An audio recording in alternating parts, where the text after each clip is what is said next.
Sid Vicious, born John Simon Ritchie, became a symbol of punk rock's raw, chaotic energy during his short and turbulent life.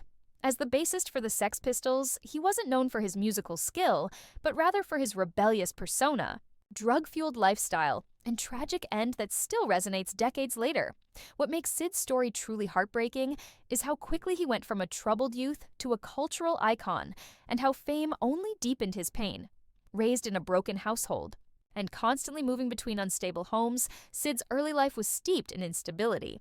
His father abandoned the family, and his mother, who struggled with drug addiction herself, exposed him to an environment where chaos was normal. By the time punk rock exploded in London, Sid had already developed a reputation as a confrontational figure, latching onto the nihilism of the movement not just as art, but as a way of survival.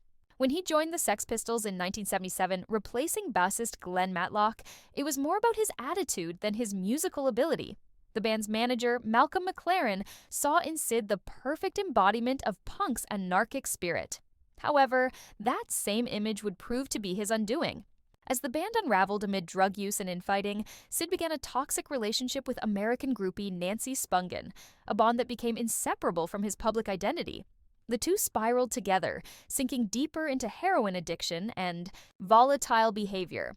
Their love affair, fueled by codependency and narcotics, became infamous, less a romance and more a mutual descent into ruin.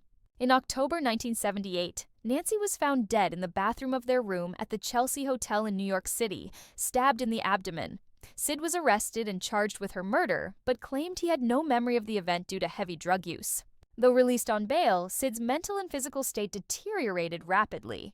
He attempted suicide more than once in the weeks that followed, and many of those close to him said he never recovered from the guilt and trauma of Nancy's death, whether or not he was responsible.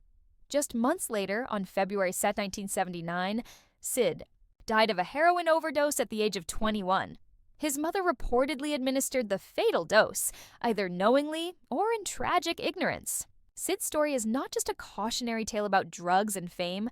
It's about a vulnerable young man who was pulled into the spotlight without the tools to survive it. Rather than being nurtured or helped, he was exploited, idolized for his self-destruction, and then abandoned when it consumed him.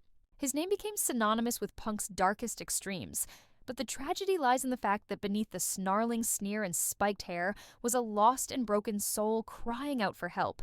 Sid Vicious didn't just live fast and die young. He lived misunderstood, mishandled, and ultimately lost to a world that fed on rebellion but never cared for the rebels.